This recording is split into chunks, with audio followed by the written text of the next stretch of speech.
নিশ্চয়ই সারা দেশের পর্যবেক্ষণ করছেন, সারা দেশে কি হচ্ছে কাল রাত থেকে এবং সকাল থেকে। সারা দেশের শিক্ষার্থীরা মাঠে নেমে গেছে। এই পর্যন্ত যে আসলো ঘটনাটা, আপনি স্বরাষ্ট্রমন্ত্রী হিসেবে কিভাবে দেখছেন? বিষয়টাকে আপনাদের আউট অফ কন্ট্রোল হয়ে গেল কিনা? আপনাদের পরবর্তী পদক্ষেপ কি মাননীয় এবং এই ঘটনার পরে মেসেজটা কি আপনাদের কাছে আসে? দেখুন, প্রথম কথা হলো সারা বিশ্বেই কোটা সিস্টেম রয়েছে। সেই দেশের অনগ্রসর পার্টকে, সেই দেশের অনগ্রসর কোনো জাতি গোষ্ঠীকে মানে সবার এক ইকুয়াল করার জন্য এই কোটা সিস্টেম চালু আছে।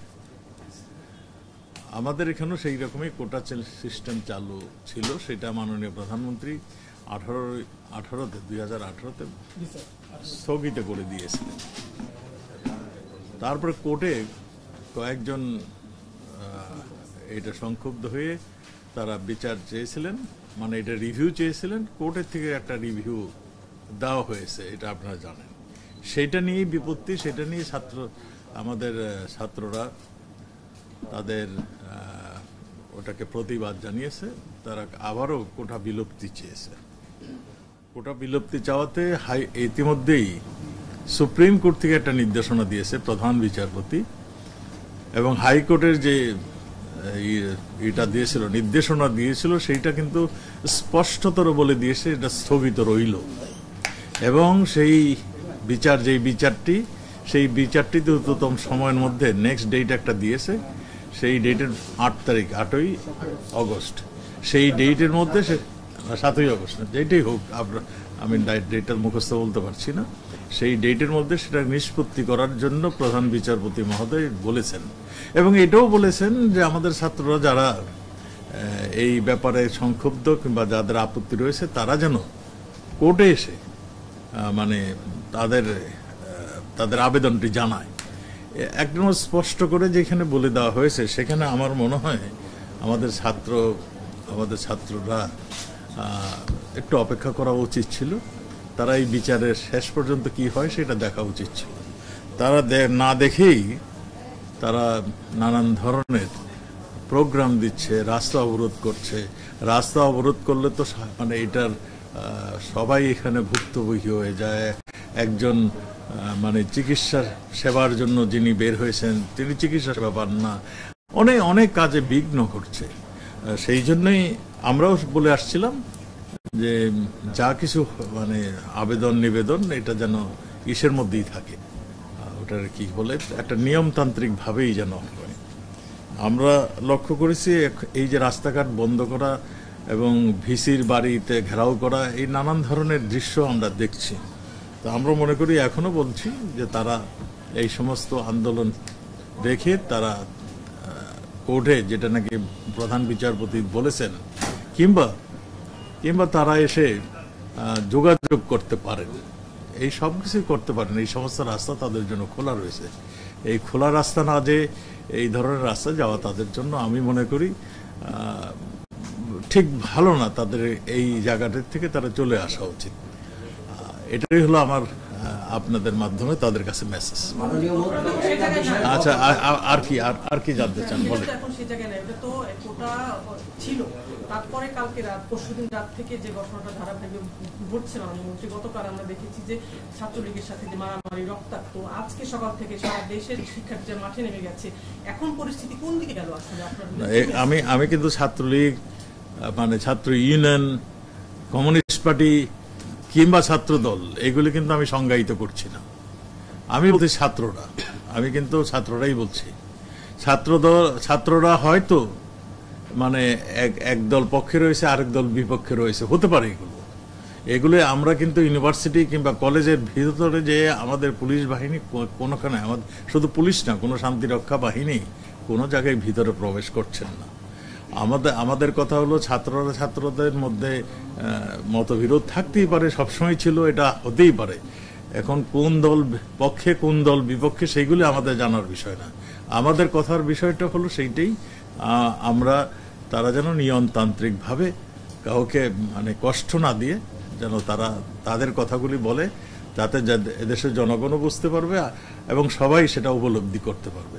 আর যেইগুলির কথা বলছেন মারামারি, এইটা ছাত্রদের মধ্যে সবসময় একমত হতে পারে না, মতবিরোধ থাকে, মতবিরোধ হলেই বাকবিতণ্ডা হয়। সেই রকমই কিছু কিছু জায়গায় হচ্ছে।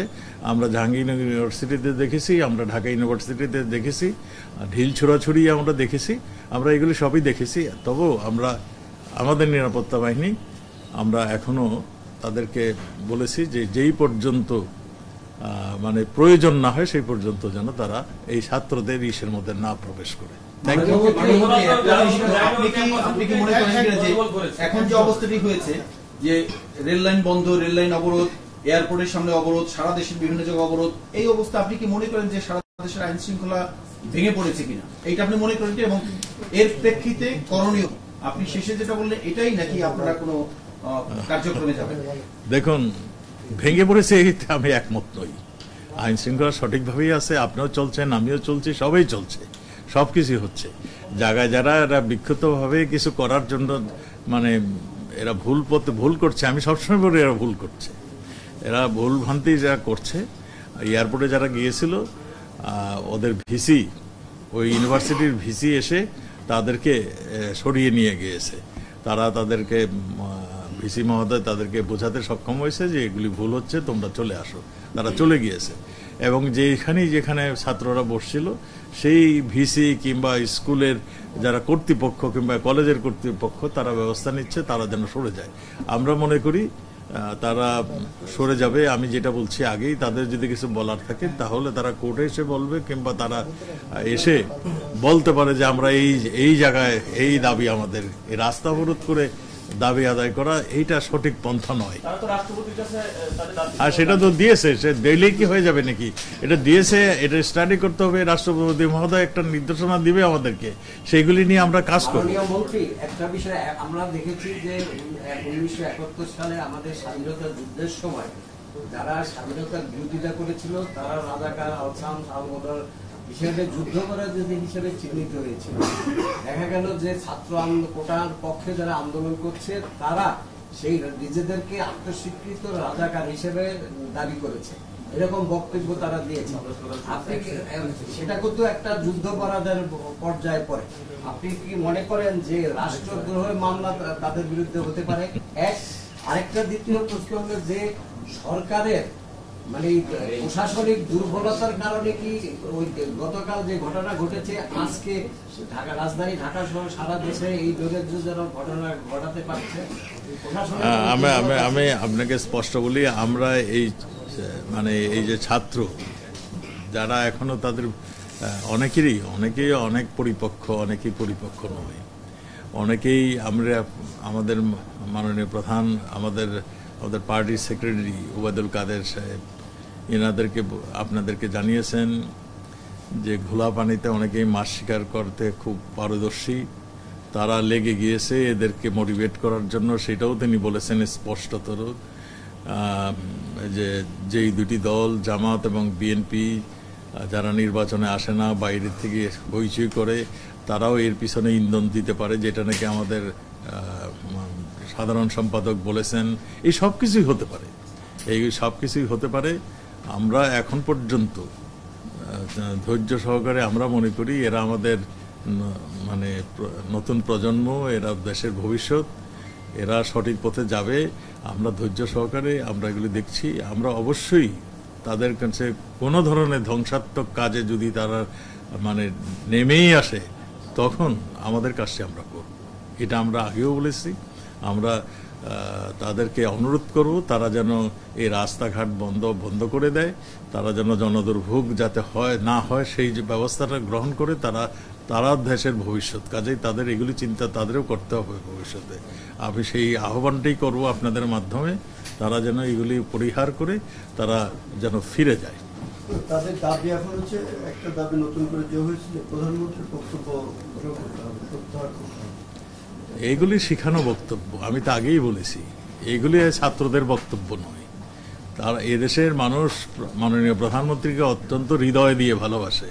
এদেশের মানুষ নিশ্চয়ই খেয়াল করেছে কোথার থেকে ধ্বংসস্তূপ থেকে বাংলাদেশটাকে এই জায়গায় নিয়ে আসছে, কার নেতৃত্বে। বঙ্গবন্ধুর 3.5 বছর আর তার কন্যা যার ধমনীতে বঙ্গবন্ধুর রক্ত প্রবাহিত হচ্ছে, সেই দিয়েছে, বদলে দিয়েছে বাংলাদেশকে। আমাদের ছাত্ররা খুব ভালো করে জানে। আমাদের ছাত্ররা 15 বছর আগের বাংলাদেশ, 15 বছর আগে বিদেশে গেলে তাদের কি অবস্থা হতো, এখন কিভাবে আছে, এটা খুব ভালো করে জানে।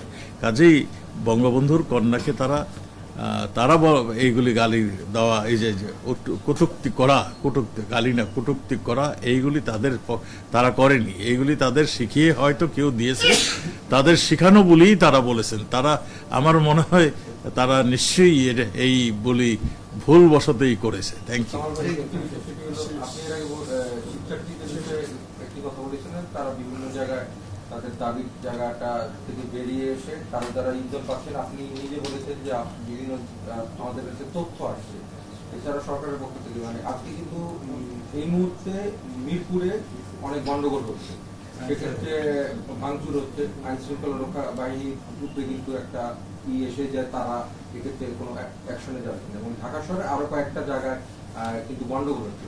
সেক্ষেত্রে আপনার প্রশাসনের ক্ষেত্রে থেকে আইন শৃঙ্খলা বাহিনী কোনো ব্যবস্থা নেবে কিনা? আর এই আপনার কথাটা আমি পেয়ে গিয়েছি। দেখুন, আমি কিন্তু আমাদের আওয়ামী লীগের সেক্রেটারি মহোদয়, আমাদের লিডার কিন্তু স্পষ্ট করেই বলেছেন, যখন এই ধরনের আন্দোলন হয় তখন কুপরামর্শ, ভুল পথে ডাইভার্ট করার জন্য অনেকেই হয়ে চলে আসে।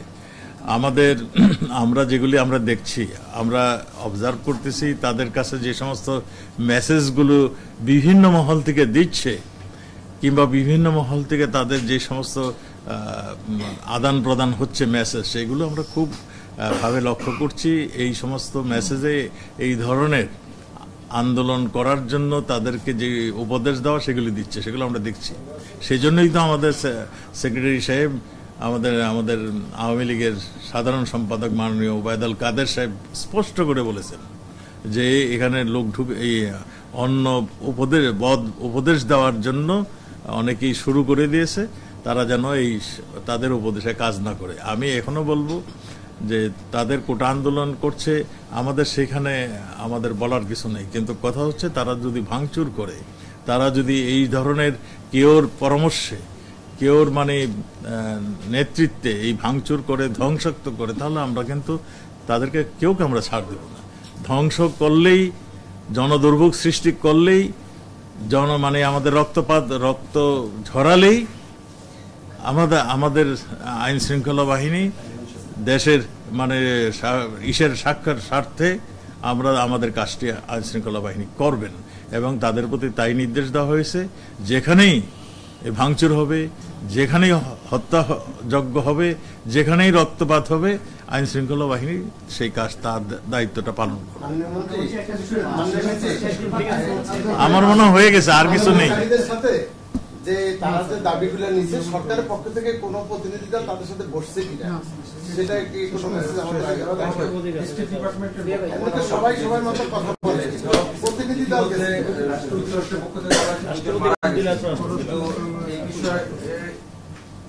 আমি এটা দেখেছি, স্টেট ডিপার্টমেন্ট থেকে একটা প্রশ্নের উত্তরে একজন বলেছিলেন, একজন স্টেট ডিপার্টমেন্টের মুখপাত্র, তিনি বলেছিলেন যে বাংলাদেশে 2 জন মারা গিয়েছে। এই কথাটি সত্য নয়। আমরা এখন পর্যন্ত কোনো মৃত্যুর খবর আমাদের কাছে আসেনি।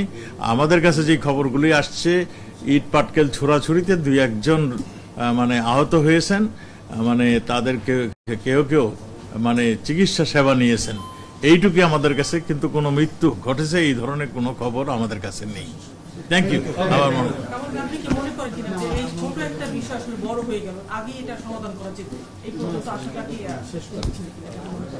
আমার মনে হয় আমরা অনেক ধৈর্যের সঙ্গে আমাদের নতুন প্রজন্মকে বোঝাতে চেষ্টা করতেছি, বলতে চেষ্টা করতেছি, মেসেজ দিতে চেষ্টা করতেছি যে তোমরা সঠিক পথে এসে আন্দোলন করো।